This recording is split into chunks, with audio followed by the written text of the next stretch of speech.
Dear students, इस मुख्तसर video के अंदर हम जानेंगे कि माइक्रोसॉफ्ट वर्ड में मौजूद मल्टी लेवल लिस्ट क्या काम करती है और इसे किस तरह से इस्तेमाल किया जाता है। डियर स्टूडेंट्स, याद रहे कि माइक्रोसॉफ्ट वर्ड में पैराग्राफ ग्रुप के अंदर मल्टी लेवल लिस्ट एक बटन की सूरत में मौजूद होती है। डियर स्टूडेंट्स, बज़ाहिर तो मल्टी लेवल लिस्ट भी नंबरिंग ऑप्शन ही की तरह काम कर रही होती है, लेकिन बाज़ औक़ात हमारे पास कुछ जगहों पर कैटेगरीज़ को डिफ़ाइन करना होता है। यहाँ पर डियर स्टूडेंट्स मेरे पास कुछ तहरीर लिखी हुई है।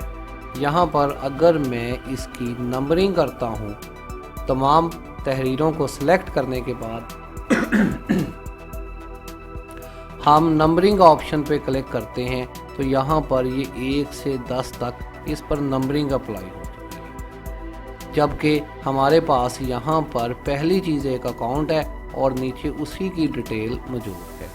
लिहाजा हम नंबरिंग ऑप्शन को इस्तेमाल करने की बजाय इस दफ़ा मल्टी लेवल लिस्ट को अप्लाई करते हैं। इसके अंदर भी बहुत सारे स्टाइल्स मौजूद होते हैं। डियर स्टूडेंट्स, किसी भी स्टाइल के ऊपर क्लिक करके इसे अप्लाई किया जा सकता है।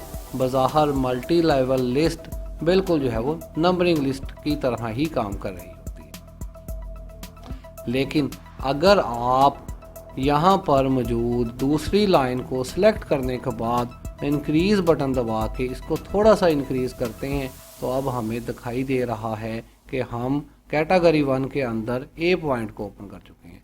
इसी तरह अगर यहाँ पर हम एक न्यू पॉइंट ओपन करते हैं तो इसका नाम बी होगा, न्यू पॉइंट ओपन करते हैं तो ये सी होगा। लिहाजा किसी भी कैटेगरी को डिफ़ाइन करने के लिए हम यहाँ पर इसको इंक्रीज़ करेंगे कुछ इस तरह से।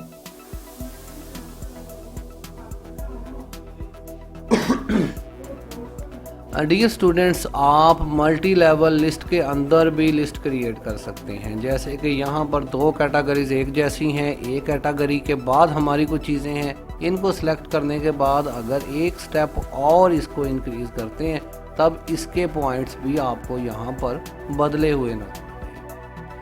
डियर स्टूडेंट्स, बिल्कुल इसी तरह जैसे हम कंप्यूटर कोर्सेज़ की बात करें तो कंप्यूटर कोर्सेज़ के अंदर माइक्रोसॉफ्ट ऑफिस कोर्स हो सकता है। माइक्रोसॉफ्ट ऑफिस कोर्स के अंदर काफ़ी सारे पॉइंट हो सकते हैं। Microsoft Word, Excel, PowerPoint हो सकता है।